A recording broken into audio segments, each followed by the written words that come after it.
Welcome to a reading of Repressive Tolerance by Herbert Marcuse.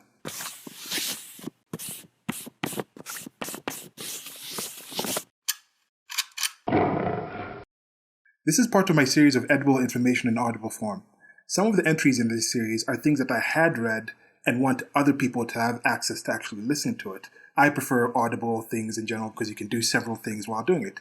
Some of them, like this, Repressive Tolerance by Herbert Marcuse, might be saying that name wrong, are things that I want to actually learn and I want to actually be aware of, but I haven't read yet. So this is my first reading of it. It's my first read-through, and I thought, instead of just reading it by myself, I can read it by looking at it, read it out loud, then I go back and listen to it when I'm making sure that this audio is actually okay, and that way it actually sticks in my head in a deeper way. Now, we'll have a separate conversation with my friend Steven about this to get into more detail, but right now I think this is very important material for us to have.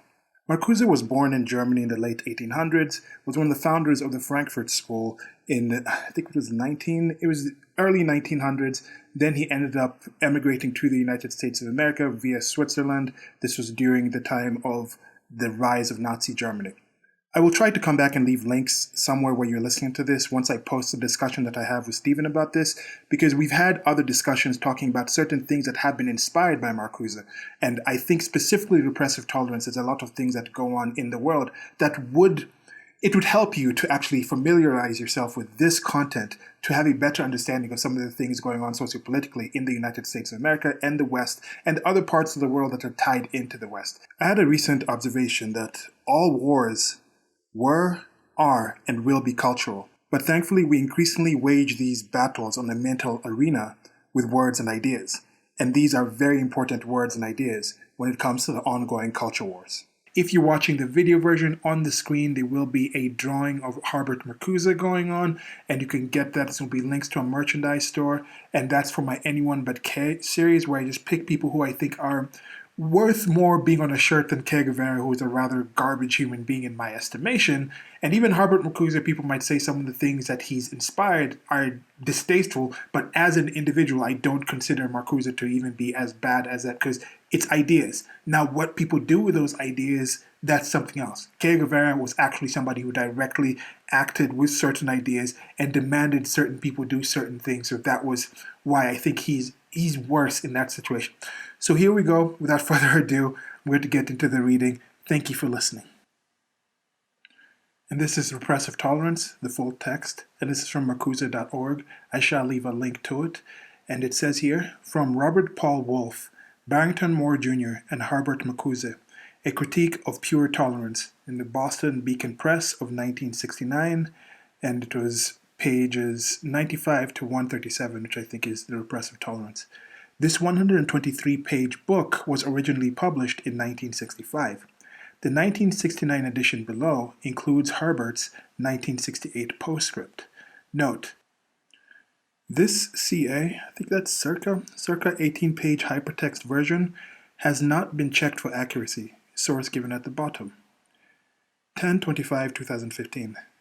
Thanks to a careful reading of XYZ, 2 missing paragraphs have been added, noted in the text below. Added November 2nd of 2015, scan of 1969 edition as PDF, and added on July 5th, 2018, annotated and nicely formatted 12-page PDF version by Arun Chadra, music composer and performer at Evergreen State College in Olympia, Washington, originally posted in 2003. Contents of a critique of pure tolerance. First part is Robert Paul Wolfe, Beyond Tolerance. Second part was Barrington Moore Jr., Tolerance and the Scientific Outlook. And the third part is Herbert Marcuse, Repressive Tolerance. Now on to the reading. This essay is dedicated to my students at Brandeis University. This essay examines the idea of tolerance in our advanced industrial society. The conclusion reached is that the realization of the objective of tolerance would call for intolerance towards prevailing policies, attitudes, opinions, and the extension of tolerance to policies, attitudes, and opinions which are outlawed or suppressed. In other words, today tolerance appears again as what it was in its origins, at the beginning of the modern period, a partisan goal, a subversive liberating notion and practice. Conversely, what is proclaimed and practiced as tolerance today is in many of its most effective manifestations serving the cause of oppression. The author is fully aware that, at present, no power, no authority, no government exists which would translate liberating tolerance into practice. But he believes that it is the task and duty of the intellectual to recall and preserve historical possibilities which seem to have become utopian possibilities. That it is his task to break the correctness and oppression in order to open the mental state in which this society can be recognized as what it is and does. Tolerance is an end in itself. The elimination of violence and the reduction of suppression to the extent required for protecting man and animals from cruelty and aggression are preconditions for the creation of a humane society. Such a society does not yet exist. Progress towards it is perhaps more than before arrested by violence and suppression on a global scale. As deterrence against nuclear war, as police action against subversion, as technical aid in the fight against imperialism and communism, as methods of pacification in neoclassical massacres, violence and suppression are promulgated, practiced, and defended by democratic and authoritarian governments alike, and the people subjected to these governments are educated to sustain such practices as necessary for the preservation of the status quo. Tolerance is extended to policies, conditions, and modes of behavior which should not be tolerated because they are impeding, if not destroying, the chances of creating an existence without fear and misery. This sort of tolerance strengthens the tyranny of the majority against which authentic liberals protested. The political locus of tolerance has changed. While it is more or less quietly and constitutionally withdrawn from the opposition, it has made compulsory behavior with respect to established policies.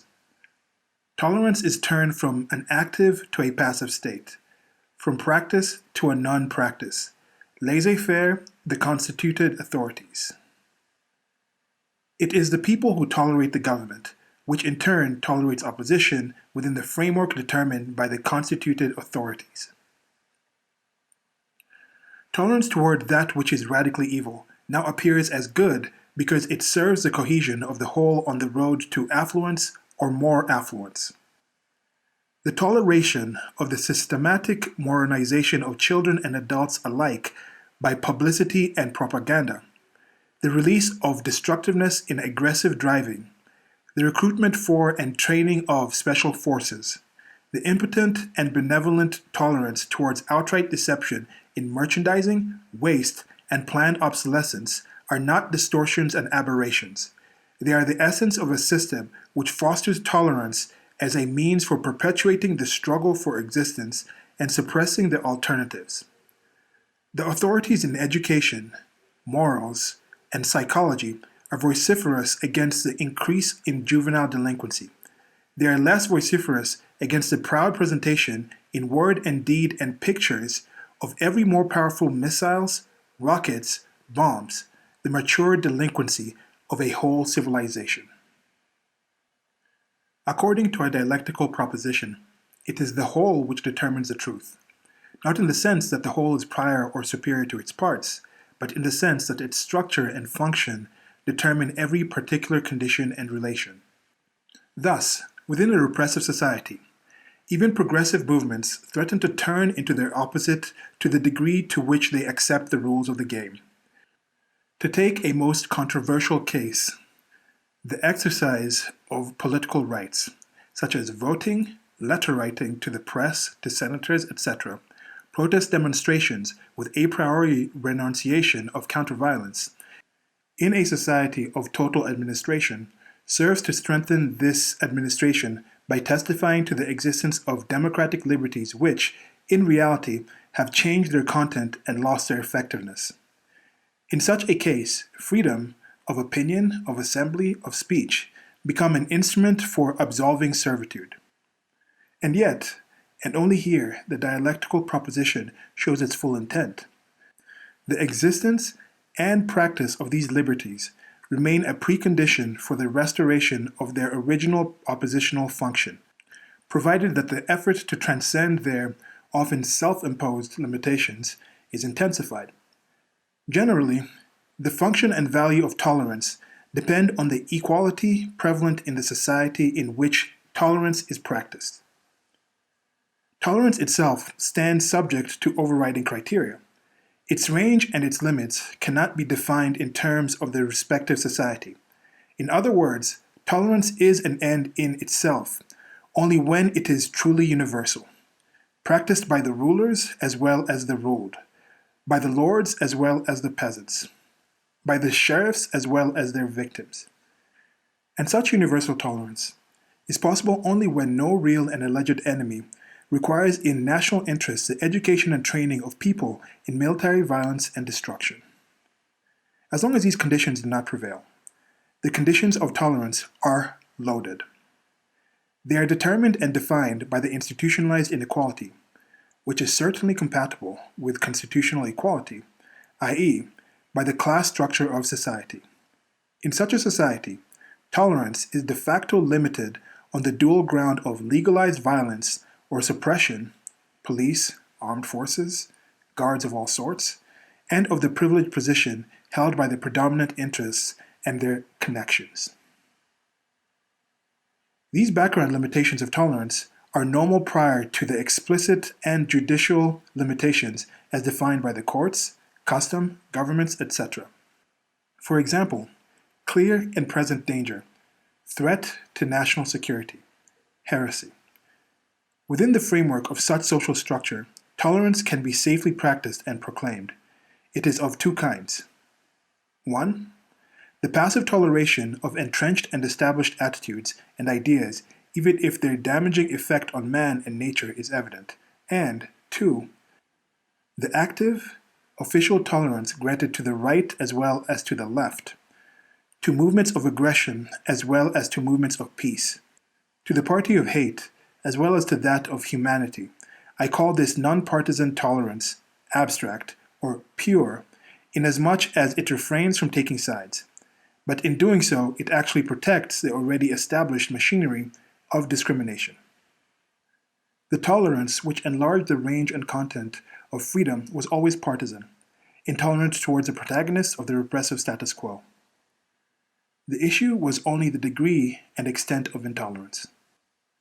In the firmly established liberal society of England and the United States, freedom of speech and assembly was granted even to the radical enemies of society, provided they did not make the transition from word to deed, from speech to action. Relying on the effective background limitations imposed by its class structure, the society seemed to practice general tolerance. But liberalist theory had already placed an important condition on tolerance. It was to apply only to human beings in their maturity of their faculties. John Stuart Mill does not speak of children and minors. He elaborates, liberty, as a principle, has no application to any state of things anterior to the time when mankind have become capable of being improved by free and equal discussion. Anterior to that time, men may still be barbarians, and despotism is a legitimate mode of government in dealing with barbarians, provided the end be their improvement, and the means justified by actually effecting that end. Mill's often quoted words have a less familiar implication on which their meaning depends: the internal connection between liberty and truth. There is a sense in which truth is the end of liberty, and liberty must be defined and confined by truth. Now, in what sense can liberty be for the sake of truth? Liberty is self-determination, autonomy. This is almost a tautology, but a tautology which results from a whole series of synthetic judgments. It stipulates the ability to determine one's own life, to be able to determine what to do and what not to do, what to suffer and what not to do. But the subject of this autonomy is never the contingent, private individual as that which he actually is or happens to be. It is rather the individual as a human being who is capable of being free with the others. And the problem of making possible such a harmony between every individual liberty and the other is not that of finding a compromise between competitors, or between freedom and law, between general and individual interest, common and private welfare in an established society, but of creating the society in which man is no longer enslaved by the institutions which vitiate self-determination from the beginning. In other words, freedom is still to be created even for the freest of existing societies, and the direction in which it must be sought, and the institutional and cultural changes which may help to attain the goal are, at least in developed civilization, comprehensible. That is to say, they can be identified and projected on the basis of experience by human reason. In the interplay of theory and practice, true and false solutions become distinguishable, never with the evidence of necessity, never as the positive, only with a certainty of a reasoned and reasonable chance, and with the persuasive force of the negative. For the true positive is the society of the future, and therefore beyond definition and determination, while the existing positive is that which must be surmounted. But the experience and understanding of the existing society may well be capable of identifying what is not conducive to a free and rational society, what impedes and distorts the possibilities of its creation. Freedom is liberation, a specific historical process in theory and practice, and as such, it has its right and wrong, its truth and falsehood. The uncertainty of chance in this distinction does not cancel the historical objectivity, but it necessitates freedom of thought and expression as preconditions of finding the way to freedom. It necessitates tolerance. However, this tolerance cannot be indiscriminate and equal with respect to the contents of expression, neither in word nor in deed. It cannot protect false words and wrong deeds which demonstrate that they contradict and counteract the possibilities of liberation. Such indiscriminate tolerance is justified in harmless debates, in conversation, in academic discussion. It is indispensable in the scientific enterprise, in private religion. But society cannot be indiscriminate where the pacification of existence, where freedom and happiness themselves are at stake. Here, certain things cannot be said, certain ideas cannot be expressed, certain policies cannot be proposed, certain behavior cannot be permitted without making tolerance an instrument for the continuation of servitude. The danger of destructive tolerance, Baudelaire, or benevolent neutrality towards art has been recognized. The market, which absorbs equally well, although with often quite sudden fluctuations, art, anti-art, and non-art, all possible conflicting styles, schools, forms, provides a complacent receptacle, a friendly abyss, in which the radical impact of art, the protest of art against the established reality, is swallowed up. However, censorship of art and literature is regressive under all circumstances. The authentic oeuvre is not and cannot be a prop of oppression.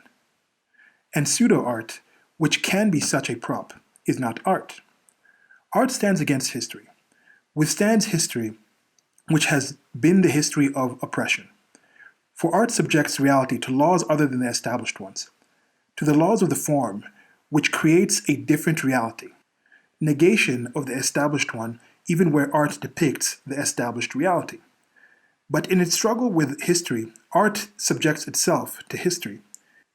History enters the definition of art and enters into the distinction between art and pseudo-art. Thus it happens that what was once art becomes pseudo-art. Previous forms and styles and qualities, previous modes of protest and refusal, cannot be recaptured in or against a different society. There are cases where an authentic oeuvre carries a regressive political message. Dostoevsky is a case in point. But then, the message is cancelled by the oeuvre itself.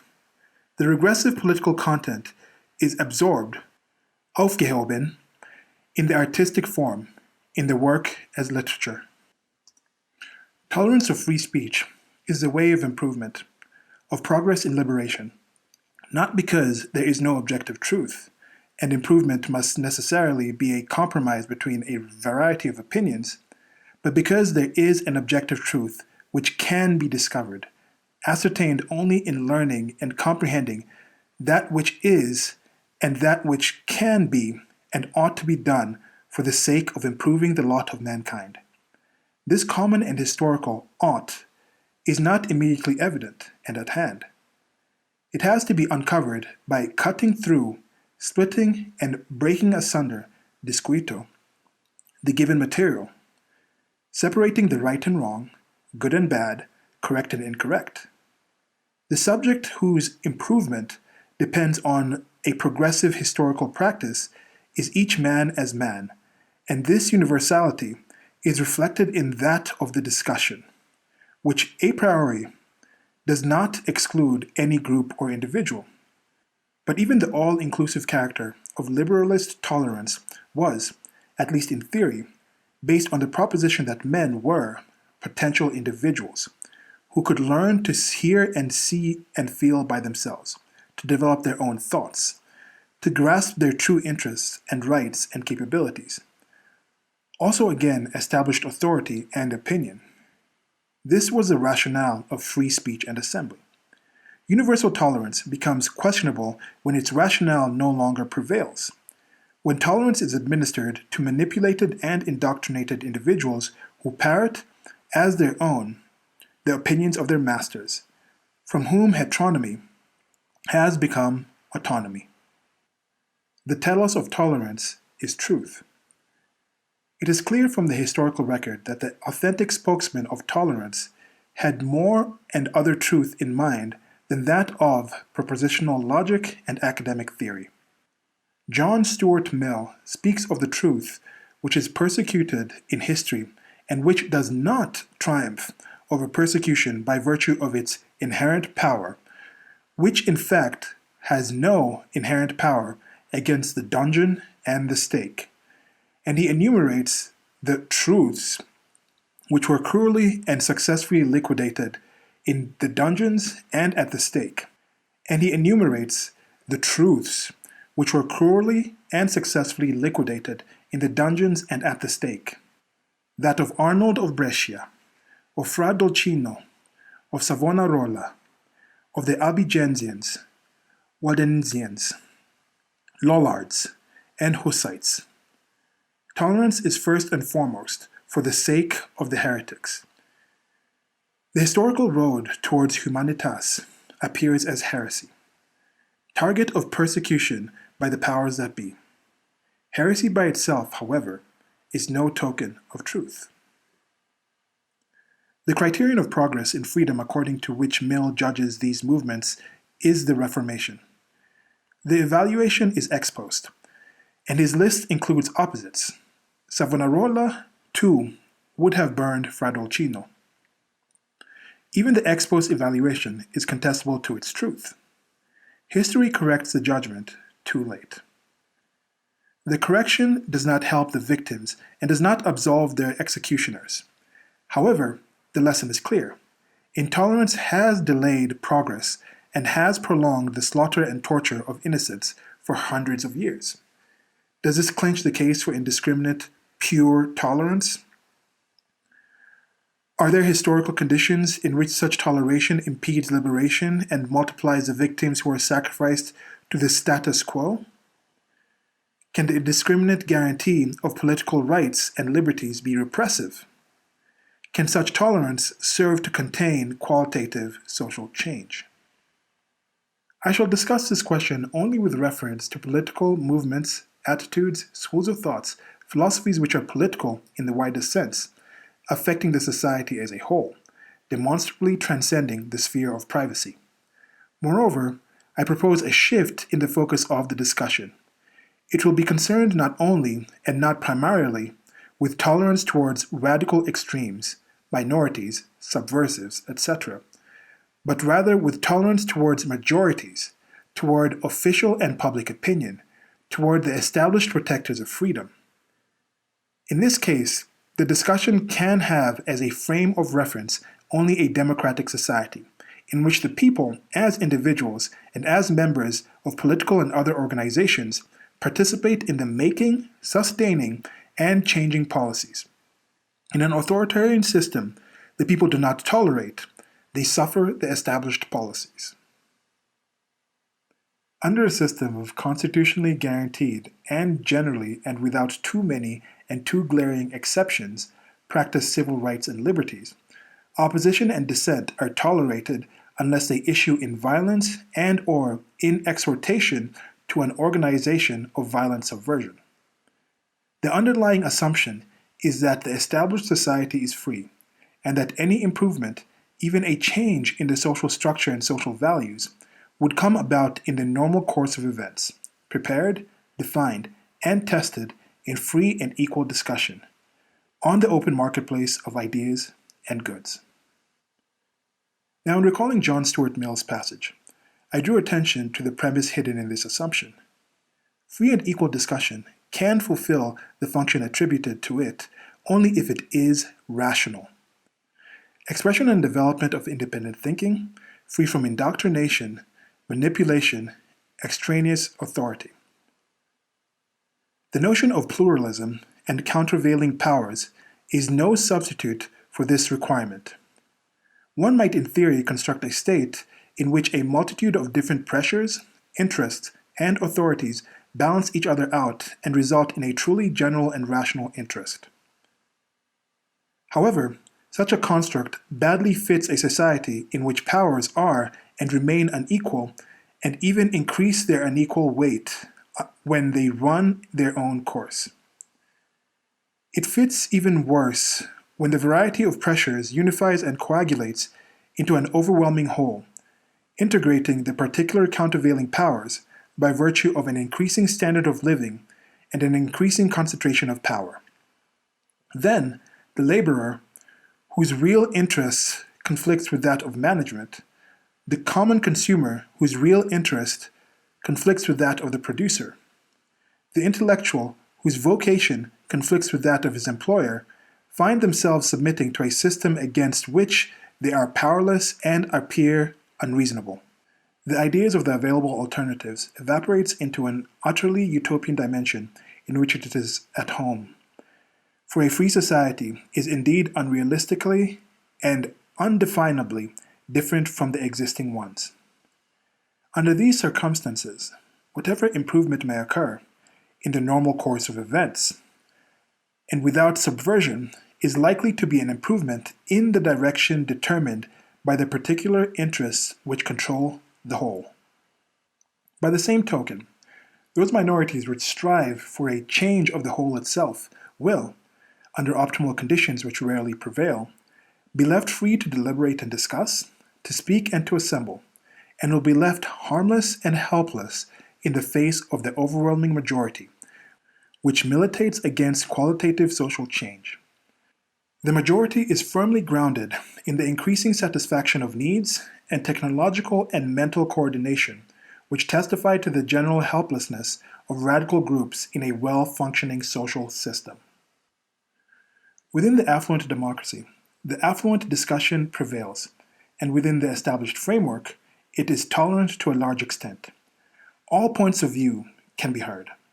The communist and the fascist, the left and the right, the white and the Negro, the crusaders for armament and for disarmament. Moreover, in endlessly dragging debates over the media, the stupid opinion is treated with the same respect as the intelligent one.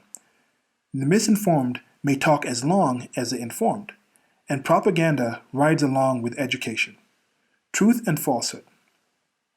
This pure toleration of sense and nonsense is justified by the democratic argument that nobody, neither group nor individual, is in possession of the truth and incapable of defining what is right and wrong, good and bad.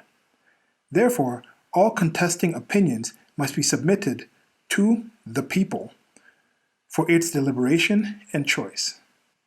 But I have already suggested that the democratic argument implies a necessary condition, namely that the people must be capable of deliberating and choosing on the basis of knowledge, that they must have access to authentic information, and that, on this basis, their evaluation must be the result of autonomous thought. In the contemporary period, the democratic argument for abstract tolerance tends to be invalidated by the invalidation of the democratic process itself. The liberating force of democracy was a chance it gave to effective dissent on the individual as well as the social scale. Its openness to qualitative different forms of government, of culture, education, work, of the human existence in general. The toleration of free discussion and the equal right of opposites was to define and clarify the different forms of dissent, the direction, content, prospect. But with the concentration of economic and political power and the integration of opposites in a society which uses technology as an instrument of domination, effective dissent is blocked where it could freely emerge. In the formation of opinion, in information and communication, in speech and assembly. Under the rule of monopolistic media, themselves a mere instrument of the economic and political power, a mentality is created for which right and wrong, true and false, are predefined wherever they affect the vital interests of society. This is, prior to all expression and communication, a matter of semantics. The blocking of effective dissent, or the recognition of that which is not of the establishment, which begins in the language that is publicized and administered. The meaning of words is rigidly stabilized. Rational persuasion to the opposite, is all but precluded. The avenues of entrance are closed to the meaning of words and ideas other than the established one, established by the publicity of the powers that be, and verified in their practices.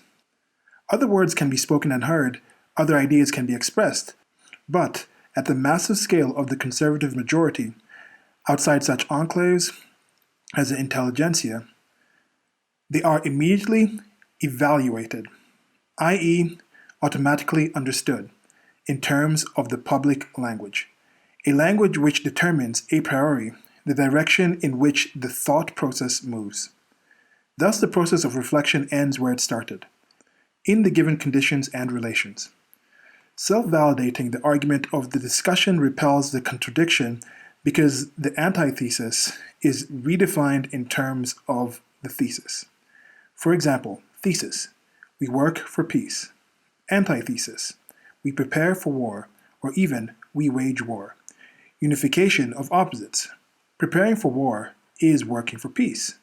Peace is redefined as necessarily in the prevailing situation, including preparation for war, or even war. And in this Orwellian form, the meaning of the word peace is stabilized. Thus, the basic vocabulary of the Orwellian language operates as a priori categories of understanding, preforming all content. These conditions invalidate the logic of tolerance, which involves the rational development of meaning and precludes the closing of meaning. Consequently, persuasion through discussion and the equal presentation of opposites, even where it is really equal, easily lose their liberating force as factors of understanding and learning. They are far more likely to strengthen the established thesis and to repel the alternatives. Impartiality to the utmost, equal treatment of competing and conflicting issues, is indeed a basic requirement for decision-making in the democratic process. It is an equally basic requirement for defining the limits of tolerance. But in a democracy with totalitarian organization, objectivity may fulfill a very different function, namely to foster a mental attitude which tends to obliterate the difference between true and false information and indoctrination, right and wrong. In fact, the decision between opposed opinions has been made before the presentation and discussion get underway. Made, not by a conspiracy, or a sponsor, or a publisher, not by any dictatorship, but rather by the normal course of events, which is the course of administered events, and by the mentality shaped in this course. Here, too, is the whole which determines the truth. then the decision asserts itself, without any open violation of objectivity, in such things as the makeup of a newspaper, with the breaking up of vital information into bits interspersed between extraneous material, irrelevant items, relegating of some radically negative news to an obscure place, in the juxtaposition of gorgeous ads with unmitigated horrors, in the induction and interruption of the broadcasting of facts by overwhelming commercials. The result is a neutralization of opposites, a neutralization, however, which takes place on the firm grounds of the structural limitation of tolerance and within a preformed mentality. When a magazine prints side by side a negative and positive report on the FBI, it fulfills honestly the requirements of objectivity. However, the chances are that the positive wins because the image of the institution is deeply engraved in the mind of the people. Or, if a newscaster reports the torture and murder of civil rights workers in the same and unemotional tone he uses to describe the stock market or the weather, or with the same great emotion with which he says his commercials, then such objectivity is spurious. More, it offends against humanity and truth by being calm when one should be enraged, by refraining from accusation where accusation is in the facts themselves. The tolerance expressed in such impartiality serves to minimize or even absolve prevailing intolerance and suppression. If objectivity has anything to do with truth, and if truth is more than a matter of logic and science, then this kind of objectivity is false, and this kind of tolerance inhuman. And if it is necessary to break the established universe of meaning, and the practice enclosed in this universe, in order to enable man to find out what is true and false, this deceptive impartiality would have to be abandoned. The people exposed to this impartiality are no tabula rasa. They are indoctrinated by the conditions under which they live and think and which they do not transcend. To enable them to become autonomous, to find by themselves what is true and what is false for man in the existing society, they would have to be freed from the prevailing indoctrination, which is no longer recognized as indoctrination. But this means that the trend would have to be reversed. They would have to get information slanted in the opposite direction. For the facts are never given immediately and never accessible immediately. They are established, mediated by those who made them, the truth. The whole truth surpasses these facts and requires a rupture with their appearance. This rupture, prerequisite and token of all freedom of thought and of speech, cannot be accomplished within the established framework of abstract tolerance and spurious objectivity, because these are precisely the factors which precondition the mind against the rapture. The factual barriers which totalitarian democracy erects against the efficacy of qualitative dissent are weak and pleasant enough compared with the practices of a dictatorship which claims to educate the people in the truth. With all its limitations and distortions, democratic tolerance is under all circumstances more humane than an institutionalized intolerance which sacrifices the rights and liberties of the living generations for the sake of future generations. The question is whether this is the only alternative.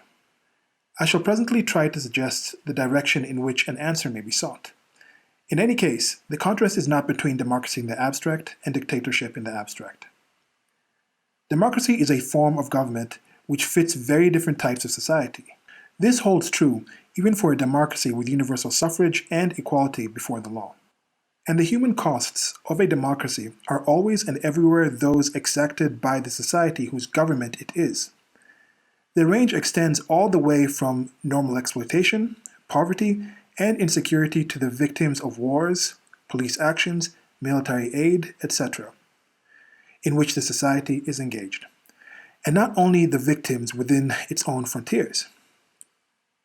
These considerations can never justify the exacting of different sacrifices and different victims on behalf of a future better society. But they do allow weighing the costs involved in the perpetuation of an existing society against the risk of promoting alternatives which offer a reasonable chance of pacification and liberation. Surely, no government can be expected to foster its own subversion, But in a democracy, such a right is vested in the people, i.e., in the majority of the people. This means the ways should not be blocked on which the subversive majority could develop. And if they are blocked by organized repression and indoctrination, their reopening may require apparently undemocratic means. They would include the withdrawal of toleration of speech and assembly from groups and movements which promote aggressive policies, armament, chauvinism, discrimination on the grounds of race and religion, or which oppose the extension of public services, social security, medical care, etc. Moreover, the restoration of freedom of thought may necessitate new and rigid restrictions on teachings and practices in the educational institutions which, by their very methods and concepts, serve to enclose the mind within the established universe of discourse and behavior, thereby including a priori a rational evaluation of the alternatives. And to the degree to which freedom of thought involves the struggle against inhumanity, restoration of such freedom would also imply intolerance towards scientific research in the interest of deadly deterrence, of abnormal human endurance under inhuman conditions, etc. I shall presently discuss the question as to who is to decide the distinction between liberating and repressive, human and inhuman teachings and practices. I have already suggested that this distinction is not a matter of value preference, but of rational criteria. While the reversal of the trend in the educational enterprise at least could conceivably be enforced by the students and teachers themselves, and thus be self-imposed, the systematic withdrawal of tolerance towards regressive and repressive opinions and movements could only be envisaged as results of large-scale pressure which would amount to an upheaval. In other words, it would presuppose that which is still to be accomplished, the reversal of the trend. However, resistance at particular occasions, boycott, non-participation at the local and small group level may perhaps prepare the ground. The subversive character of the restoration of freedom appears most clearly in the dimension of society where false tolerance and free enterprise do perhaps the most serious and lasting damage, namely in business and publicity. Against the emphatic insistence on the part of spokesmen for labor, I maintain that practices such as planned obsolescence, collusion between union leadership and management, slanted publicity are not simply imposed from above on a powerless rank and file, but are tolerated by them, and by the consumer at large. However, it would be ridiculous to speak of a possible withdrawal of tolerance with respect to these practices and to the ideologies promoted by them, for they pertain to the basis on which the repressive affluent society rests and reproduces itself and its vital defenses. Their removal would be that total revolution which this society so effectively repels. To discuss tolerance in such a society means to re-examine the issue of violence and the traditional distinction between violent and nonviolent action. The discussion should not, from the beginning, be clouded by ideologies which served the perpetuation of violence. Even in the advanced centers of civilization, violence actually prevails. It is practiced by the police, in the prisons and mental institutions, in the fight against racial minorities. It is carried by the defenders of metropolitan freedom into the backward countries. This violence indeed breeds violence. But to refrain from violence in the face of vastly superior violence is one thing. To renounce a priori violence against violence on ethical or psychological grounds because it may antagonize sympathizers is another. Nonviolence is normally not only preached to, but exacted from the weak. It is a necessity rather than a virtue, and normally it does not seriously harm the case of the strong. Is the case of India an exception? Their passive resistance was carried through on a massive scale, which disrupted or threatened to disrupt the economic life of the country. Quantity turns into quality. On such a scale, passive resistance is no longer passive. It ceases to be nonviolent. The same holds true for the general strike. Robespierre's distinction between the terror of liberty and the terror of despotism, and his moral glorification of the former, belongs to the most convincingly condemned aberrations. Even if the White Terror was more bloody than the Red Terror, The comparative evaluation in terms of the number of victims is the quantifying approach which reveals the man-made horror throughout history that made violence a necessity. In terms of historical function, there is a difference between revolutionary and reactionary violence, between violence practiced by the oppressed and by the oppressors. In terms of ethics, both forms of violence are inhuman and evil. But since when is history made in accordance with ethical standards?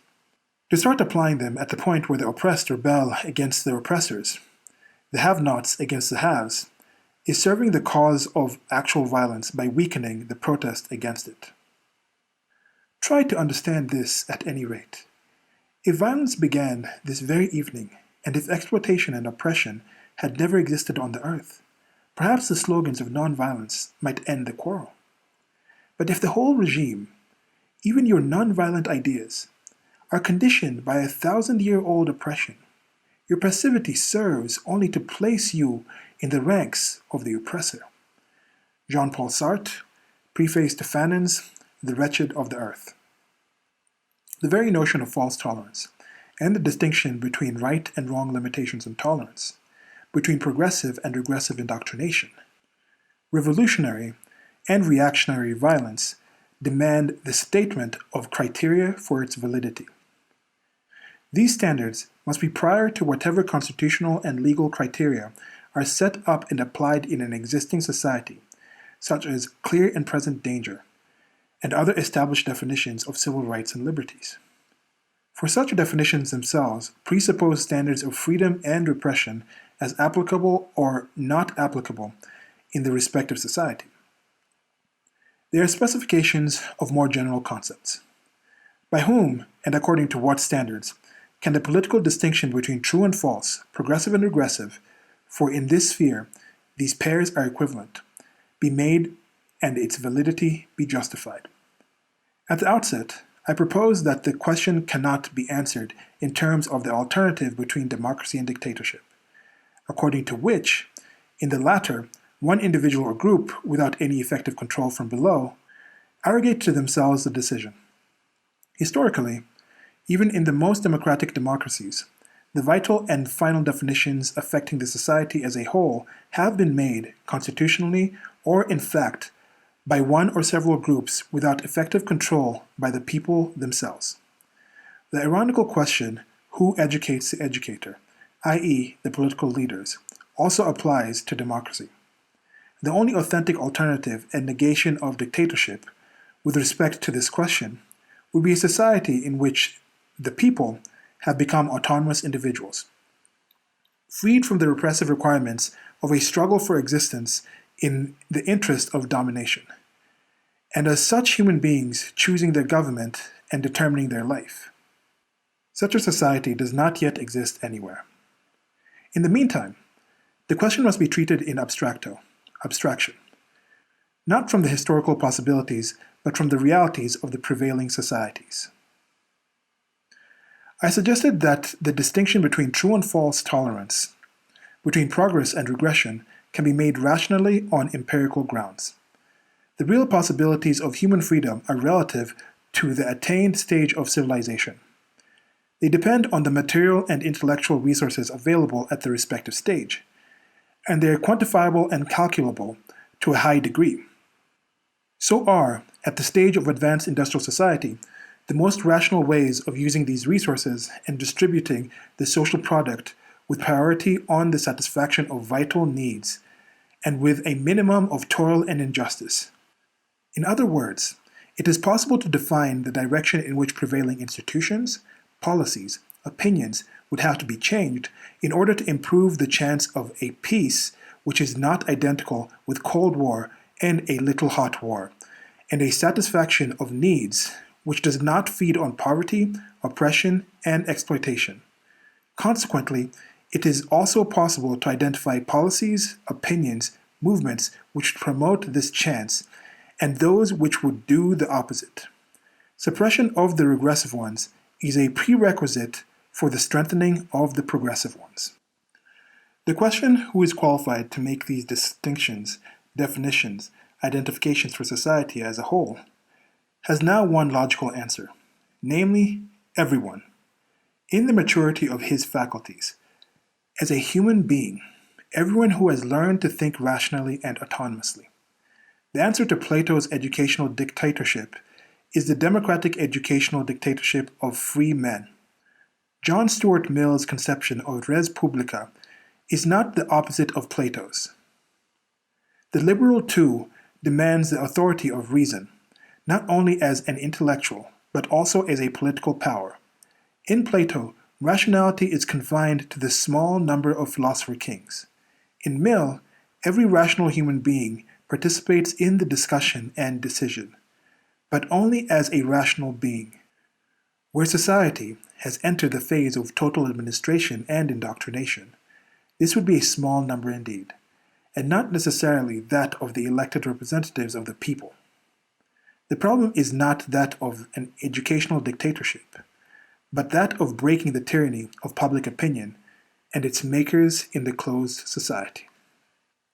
However, granted the empirical rationality of the distinction between progress and regression, and granted that it may be applicable to tolerance, and may justify strongly discriminatory tolerance on political grounds, cancellation of the liberal creed of free and equal discussion, another impossible consequence would follow.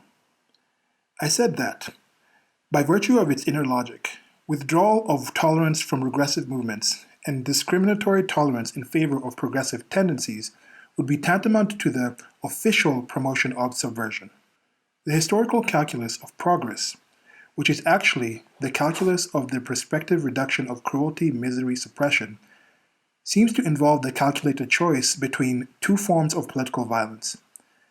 That on the part of legally constituted powers, by their legitimate action, or their tacit consent, or by their inability to prevent violence, and that on part of potentially subversive movements. Moreover, with respect to the latter, a policy of unequal treatment would protect radicalism on the left against that on the right. Can the historical calculus be reasonably extended to the justification of one form of violence as against another? Or better, since justification carries a moral connotation, is there historical evidence to the effect that the social origin and impetus of violence from among the ruled and the ruling classes, the have and the have-nots, the left or the right, is in a demonstrable relation to progress as defined above? With all the qualifications of a hypothesis based on an open historical record, it seems that the violence emanating from the rebellion of the oppressed classes broke the historical continuum of injustice, cruelty, and silence for a brief moment, brief but explosive enough to achieve an increase in the scope of freedom and justice, and a better and more equitable distribution of misery and oppression in a new social system. In one word, progress in civilization. The English Civil Wars, the French Revolution, the Chinese and Cuban revolutions may illustrate the hypothesis. In contrast, the one historical change from one social system to another, marking the beginning of a new period in civilization, which was not sparked and driven by an effective movement from below, namely the collapse of the Roman Empire in the West, brought about a long period of regression for long centuries until a new, higher period of civilization was painfully born in the violence of the heretic revolts of the 13th century and in the peasant and laborer revolts of the 14th century. With respect to historical violence emanating from among ruling classes, no such relation to progress seems to obtain. The long series of dynastic and imperialist wars, the liquidation of Spartacus in Germany in 1919, fascism and Nazism did not break but rather tightened and streamlined the continuum of suppression. I said emanating from among ruling classes. To be sure, there is hardly an organized violence from above that does not mobilize and activate mass support from below. The decisive question is, on behalf of and in the interest of which groups and institutions is such violence released? And the answer is not necessarily ex post. In the historical examples just mentioned, it could be and was anticipated whether the movement would serve the revamping of the old order or the emergence of the new. Liberating tolerance, then, would mean intolerance against movements from the right and toleration of movements from the left. As to the scope of this tolerance and intolerance, it would extend to the stage of action as well as of discussion and propaganda, of deed as well as of word. The traditional criterion of clear and present danger seems no longer adequate to a stage where the whole society is in the situation of the theater audience when somebody cries, "Fire!" It is a situation in which the total catastrophe could be triggered off any movement, not only by a technical error, but also by a rational miscalculation of risks or by a rash speech of one of the leaders. In past, the different circumstances, the speeches of the fascist and Nazi leaders were the immediate prologue to the massacre. The distance between the propaganda and the action, between the organization and its release on the people had become too short. But the spreading of the word could have been stopped before it was too late. If democratic tolerance had been withdrawn and the future leaders started their campaign, mankind would have had a chance of avoiding Auschwitz and a world war. The whole post-fascist period is one of clear and present danger. Consequently, true pacification requires a withdrawal of tolerance before the deed, at the stage of communication in word, print, and picture. Such extreme suspension of the right of free speech and free assembly is indeed justified only if the whole society is in extreme danger. I maintain that our society is in such an emergency situation, and that it has become a normal state of affairs. Different opinions and philosophies can no longer compete peacefully for adherence and persuasion on rational grounds. The marketplace of ideas is organized and delimited by those who determine the national and individual interest. In this society, for which the ideologists have proclaimed the end of ideology, the false consciousness has become the general consciousness, from the government down to its last objects. The small and powerless minorities which struggle against the false consciousness and its beneficiaries must be helped. Their continued existence is more important than the preservation of abused rights and liberties which grant constitutional powers to those who oppress these minorities.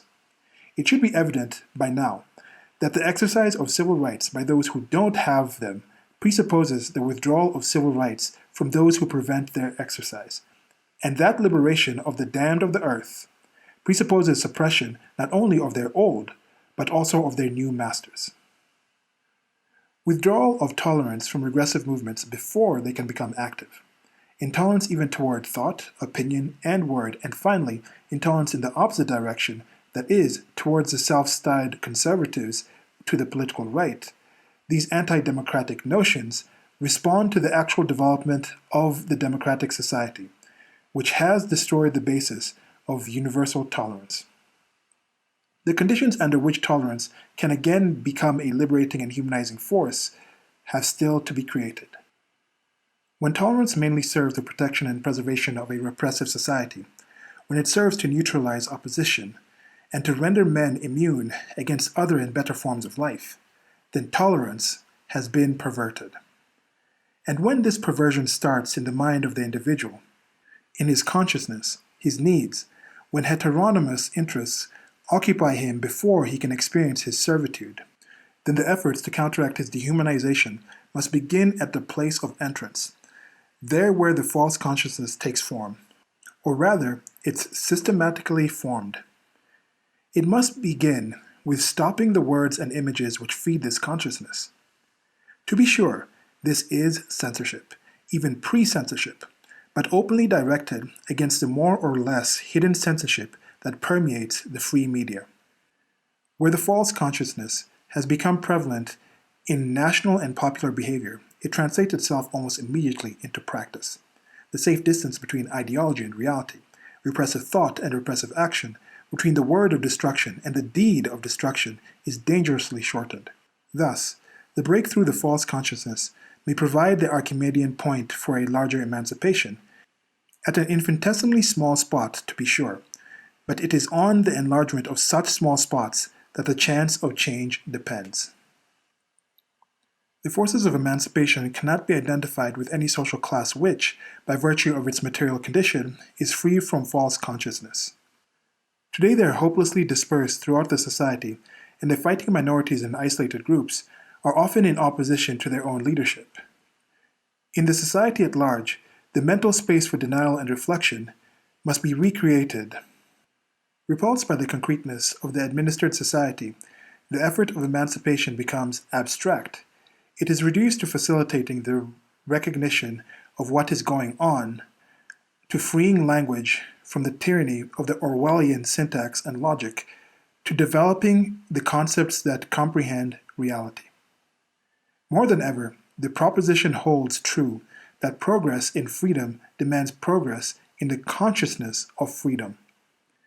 Where the mind has been made into a subject-object of politics and policies, intellectual autonomy, the realm of pure thought has become a matter of political education, or rather, counter-education. This means that previously neutral, value-free, or formal aspects of learning and teaching now become on their own grounds and in their own right political. Learning to know the facts, the whole truth, and to comprehend its radical criticism throughout, intellectual subversion. In a world in which the human faculties and needs are arrested or perverted, autonomous thinking leads into a perverted world, contradiction and counter-image of the established world of repression. And this contradiction is not simply stipulated, is not simply the product of confused thinking or fantasy, but is a logical development of the given, the existing world. To the degree to which this development is actually impeded by the sheer weight of a repressive society and the necessity of making a living in it, repression invades the academic enterprise itself, even prior to all restrictions on academic freedom. The preempting of the mind vitiates impartiality and objectivity. Unless the student learns to think in the opposite direction, he will be inclined to place the facts into the predominant framework of values. Scholarship, i.e., the acquisition and communication of knowledge, prohibits the purification and isolation of facts from the context of the whole truth. An essential part of the latter is recognition of the frightening extent to which history was made and recorded by and for the victors. That is, the extent to which history was the development of oppression, and this oppression is in the facts themselves which it establishes. Thus, they themselves carry a negative value as part and aspect of their facticity. To treat the Great Crusades against humanity, like that against Albigensians, with the same impartiality as the desperate struggles for humanity, means neutralizing their opposite historical function, reconciling the executioners with their victims, distorting their record. Such spurious neutrality serves to reproduce acceptance of the dominion of the victors in the consciousness of man. Here, too, in the education of those who are not yet maturely integrated, in the mind of the young, the ground for liberating tolerance is still to be created. Education offers still another example of spurious, abstract tolerance in the guise of concreteness and truth. It is epitomized in the concept of self-actualization.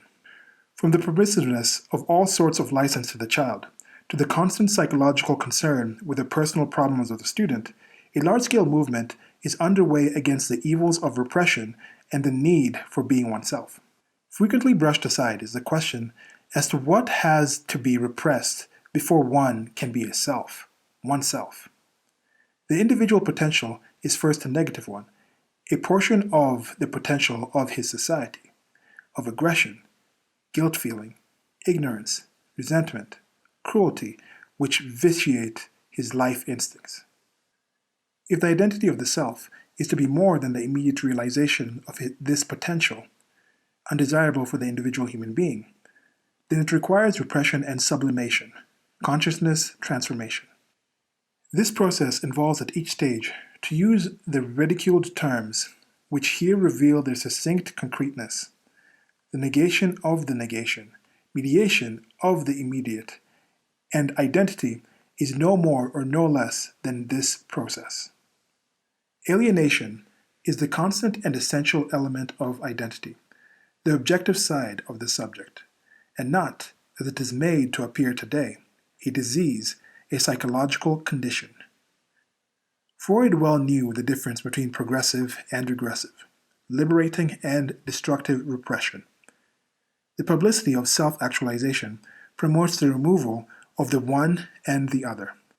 It promotes existence in that immediacy which, in a repressive society, is, to use another Hegelian term, bad immediacy. Schlechte Unmittelbarkeit. It isolates the individual from the one dimension where he could find himself, from his political existence, which is at the core of his entire existence.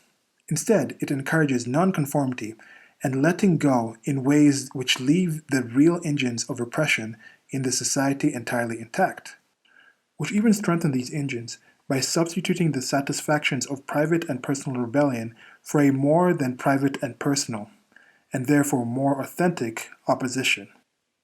The desublimation involved in this sort of self-actualization is in itself repressive inasmuch as it weakens the necessity and power of the intellect, the catalytic force of that unhappy unconsciousness which does not revel in the archetypal personal release of frustration, hopeless resurgence of the id, which will sooner or later succumb to the omnipresent rationality of the administered world, but which recognizes the horror of the whole in the most private frustration and actualizes itself in this recognition. I have tried to show how the changes in advanced democratic societies, which have undermined the basis of economic and political liberalism, have also altered the liberal function of tolerance. The tolerance which was the great achievement of the liberal era is still professed and, with strong qualifications, practiced, while the economic and political process is subjected to an ubiquitous and effective administration in accordance with the predominant interests. The result is an objective contradiction between the economic and political structure on the one side and the theory and practice of toleration on the other. The altered social structure tends to weaken the effectiveness of tolerance towards dissenting and oppositional movements and to strengthen conservative and reactionary forces. Equality of tolerance becomes abstract, spurious. With the actual decline of dissenting forces in the society, the opposition is insulated in small and frequently antagonistic groups who, even where tolerated within the narrow limits set by the hierarchical structure of society, are powerless while they keep within these limits. But the tolerance shown to them is deceptive and promotes coordination. And on the firm foundations of a coordinated society all but closed against qualitative challenge, tolerance itself serves to contain such change rather than to promote it. The same conditions render this critique of such tolerance abstract and academic, and the proposition that the balance between tolerance toward the right and tolerance toward the left would have to be radically redressed in order to restore the liberating function of tolerance becomes only an unrealistic speculation. Indeed, such a redressing seems to be tantamount to the establishment of the right of resistance, to the point of subversion. There is not, and cannot be such right for any group or individual against a constitutional government sustained by a majority of the population. But I believe that there is a natural right of resistance for oppressed and overpowered minorities to use the extra-legal means if the legal ones have proven to be inadequate. Law and order are always and everywhere the law and order which protect the established hierarchy.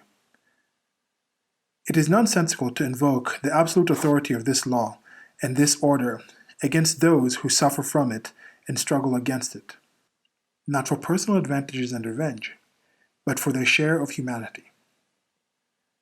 There is no other judge over them than the constituted authorities, the police, and their own conscience. If they use violence, they do not start a new chain of violence, but try to break an established one. Since they will be punished, they know the risk, and when they are willing to take it, no third person, and least of all the educator and intellectual, has the right to preach them abstention.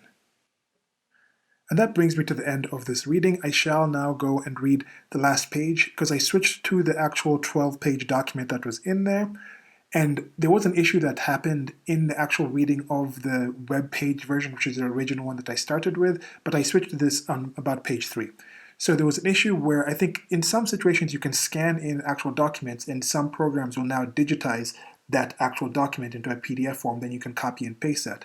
But sometimes, due to how it was printed, it will take a letter. It was in the situation where it was and then I actually saw it in the document. It was like AFD or something like that, but that didn't seem right, so I switched over to this. But anyway, so now I'll get into reading the notes page. There's some notes, and they just talk about a few things that were mentioned in before, and I'll finish that off. Notes.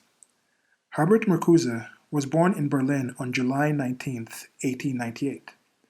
After completing his PhD thesis at the University of Freiburg in 1922, he moved to Berlin, where he worked as a bookseller. He returned to Freiburg in 1929 to write a habilitation, professor's dissertation, with Martin Heidegger. In 1933, since he would not be allowed to complete that project under the Nazis, Marcuse began work at the Frankfurt Institute for Social Research. He emigrated from Germany that same year, going first to Switzerland, then the United States, where he became a citizen in 1940. During World War II, he worked with the U.S. Office of Strategic Services, forerunner of the CIA, analyzing intelligence reports about Germany from 1942 to 1945.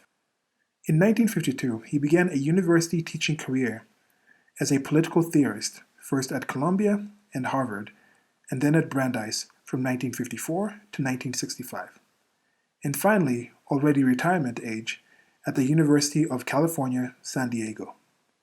His critiques of capitalist society, especially his 1955 thesis of Marx and Freud, Eros and Civilization, and his 1964 book, One-Dimensional Man, resonated with the concerns of the leftist student movement in the 1960s.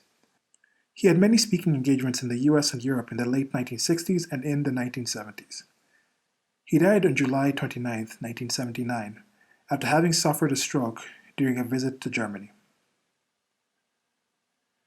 Here are some notes about some people mentioned in the document.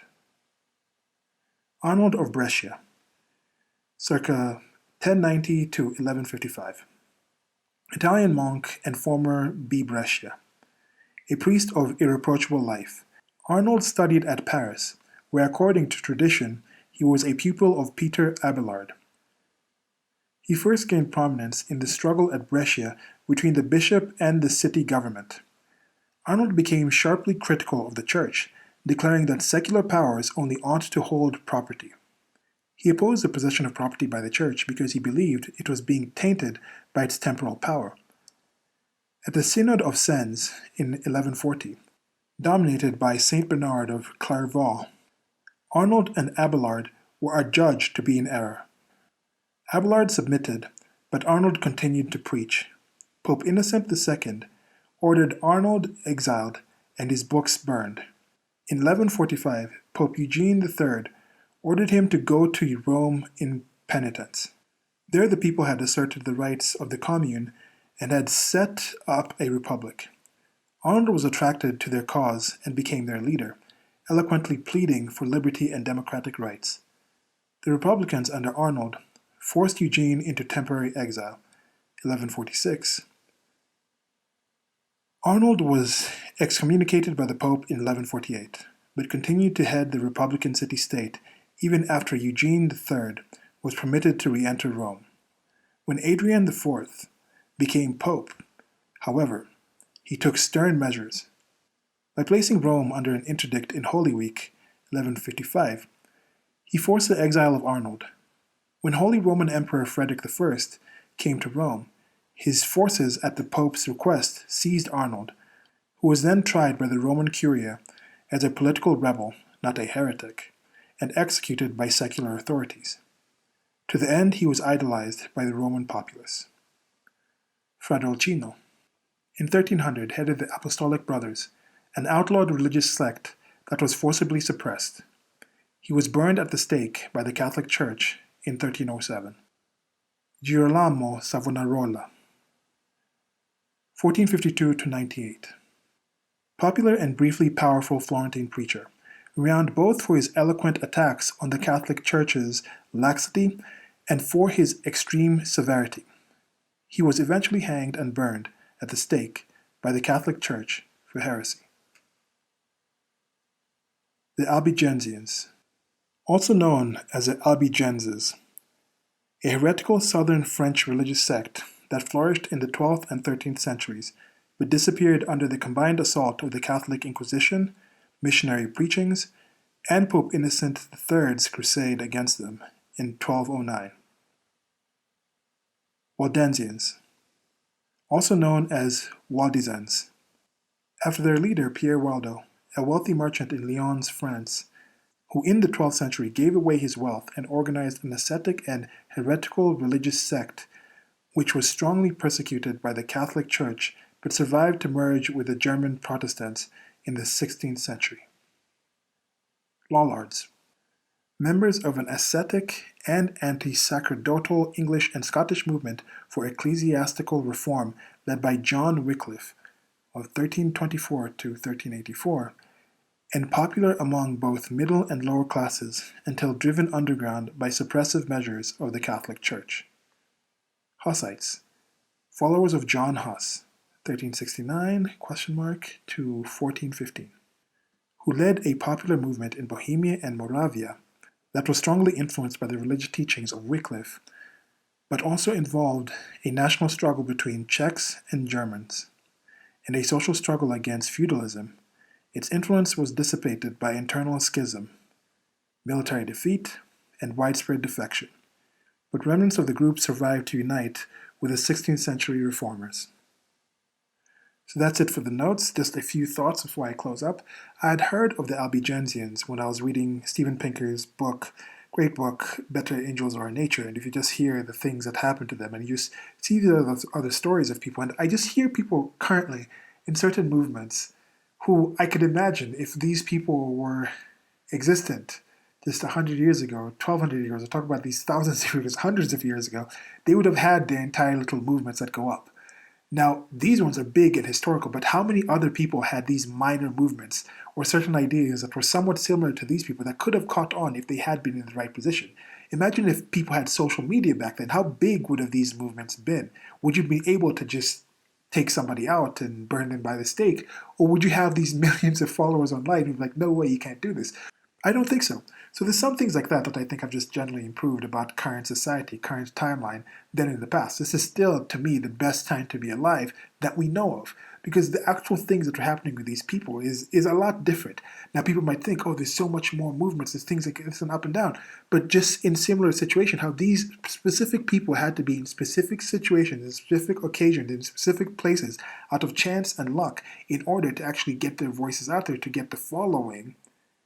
Right now, it might seem like there's a lot more unrest, but the sensibility of what the people are saying today is not somehow higher than what it was in the past. It's just that more people have access to say things, so you might hear and seem like, oh, there's so many dissidents, there's so many people just spurting things that I completely disagree with, when it hasn't really changed the percentage, it's just the access to the information.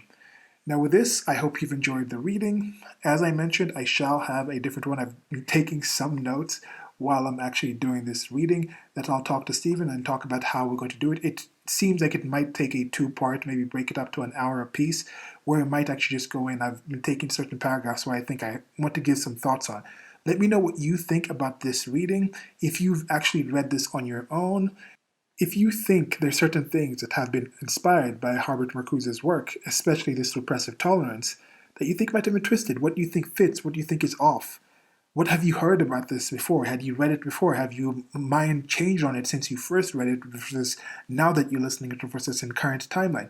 Let me know what you think about just the pure text, and as I mentioned, I will eventually try to come back and leave a link below somewhere with the actual discussion that Stephen and I had where we're talking about more of our opinion on it. This was just the reading of it, and on the screen, as I mentioned, there was a drawing of Herbert Marcuse in the Anyone But K series. There's going to be a link below to the merchandise you can get for that. There's other people up already like Thomas Sowell, Walter Williams, Socrates, Thomas Jefferson, Frederick Douglass, Ludwig von Mises, Murray Rothbard. Well, that will be something that I'm just adding to as we go, and I think you saw some of those in the start or somewhere in this video that was going, because I think in the speed recording and speed drawing of the actual screen, I flashed a few of them on there. But anyway, till next time, like, share, subscribe. Thank you very much. There's more in this list of information in audible form as well. There's other things that you can listen in there. But till next time, goodbye.